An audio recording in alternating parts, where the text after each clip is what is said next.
गणेश नाईकांनी एक खूप मोठे आरोप केलेत का सरकारमध्येच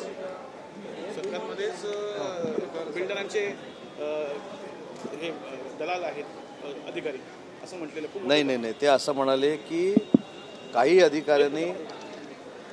अधिकाऱ्यांनी या प्रकरणामध्ये अशा पद्धतीनं भूमिका घेतली असावी अशी शक्यता आहे. त्याच्यावर मी उत्तर देताना सांगितलं की अशा पद्धतीच्या अधिकाऱ्यांबद्दल पुरावा असेल तर त्याच्यावर आम्ही कारवाई करू. त्याच्यामुळे त्यांनी सरसकट कोणावरही आरोप केलेला नाही. सगळ्याच अधिकाऱ्यांना त्यांनी अशा पद्धतीनं या आरोपामध्ये घेतलेलं नाही आणि म्हणून मला असं वाटतं की त्यांनी स्पेसिफिक अधिकाऱ्याचं नाव सांगून जर पुरावा दिला तर त्याच्यावर कारवाई करू अशी भूमिका मी मांडलेली आहे. सर, एकीकडे विधान परिषद इलेक्शन हे बिनविरोध व्हावं अशी सर्वांची इच्छा होती, परंतु आता 3 सदस्य तिथून आले महाविकास आघाडीमधून आणि संजय राऊतांचा दावा आहे की तिन्ही सदस्य निवडून येणार महाविकास आघाडीचे.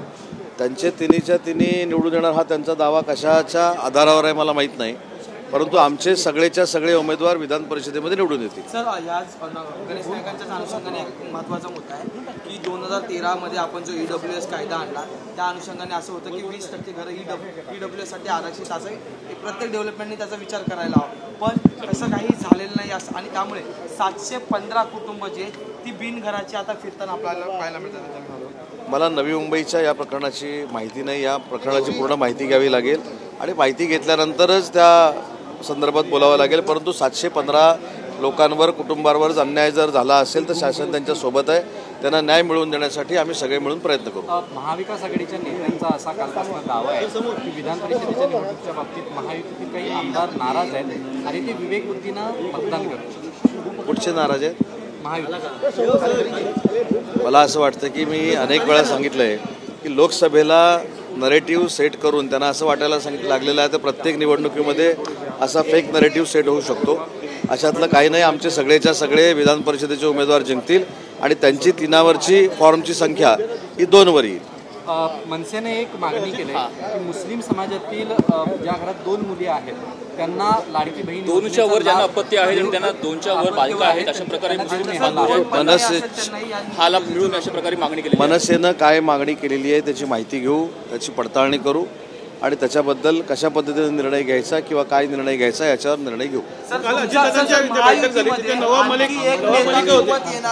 कारण की काल नवाब मलिक जे ते अजित पवार यांच्या निवासस्थानी बैठकीला असलेले पाहायला मिळाले. नवाब मलिकजी त्यांच्या बैठकीला उपस्थित होते की त्यांना कामानिमित्तानं भेटायला गेले होते ही काही कल्पना मला नाही. त्याच्यामुळे त्याचा खुलासा राष्ट्रवादी काँग्रेस पार्टीच करू शकते.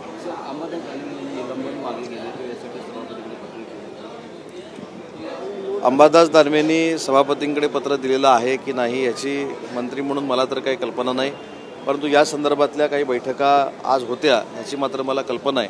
पण त्या बैठकीतनं काय निष्पन्न झालं यापासून मी अनभिन्न आहे. सांगलीला मुलांच्या आहारामधनं साप निघालेला आहे. मुलांचा आहार त्याच्यामध्ये कसं बघताय? नाही, अशा पद्धतीचं निकृष्ट दर्जाचं अन्न जर कोण देत असेल, जर कोण कॉन्ट्रॅक्टर देत असेल तर त्याच्यावर FIR दाखल करू. मिलिंद नार्वेकरांमुळे मला काय वाटतं कोणाची आमदारकी धोक्यात येऊ शकते, काँग्रेसची की जयंत पाटलांची?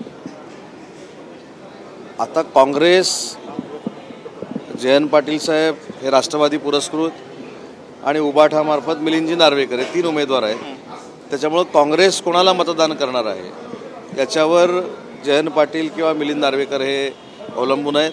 आणि मला असं वाटतं की या सगळ्या याच्यामध्ये काँग्रेसची जी जादा मतं आहेत ती निर्णायक ठरणार आहेत आणि ती काँग्रेसची मतं जयंत पाटलांना पडतील की मिलिंद नार्वेकरांना पडतील हे काँग्रेसवालेच ठरवणार आहेत. सर, प्रकाश महाजन असं म्हणत आहे की ज्या महिलांसाठी झालं बोललो त्याच्यात. सर, पण ह्याला जोडून असा प्रश्न आहे की उबाटाचे असतील किंवा मग शरद पवारांचे अनेक नेते म्हणतात आहेत की आमच्या संपर्कात शिंदेच्या शिवसेनेचे किंवा मग अजित पवारांच्या राष्ट्रवादीचे आमदार आहेत म्हणून आम्ही 3रा उमेदवार देतो. मी जबाबदारीनं सांगतो ह्या सगळ्या प्रोसेसमध्ये मी देखील स्वतः असतो. त्याच्यामुळं उबाठामधले 4 ते 5 लोक हे आमच्या संपर्कामध्ये आहेत आणि राष्ट्रवादी काँग्रेस पार्टी जी शरद पवार साहेबांची आहेत त्यातले देखील काही लोक ही अजितदादांच्या आणि देवेंद्रजींच्या संपर्कामध्ये आहेत. त्याच्यामुळे तुम्हाला आश्चर्यकारक निकाल लागलेले ह्या निवडणुकीमध्ये दिसतील.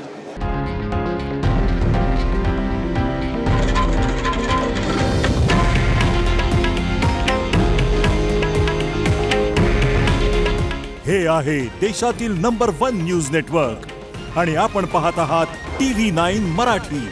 काळजी तुमची, हित महाराष्ट्राचं.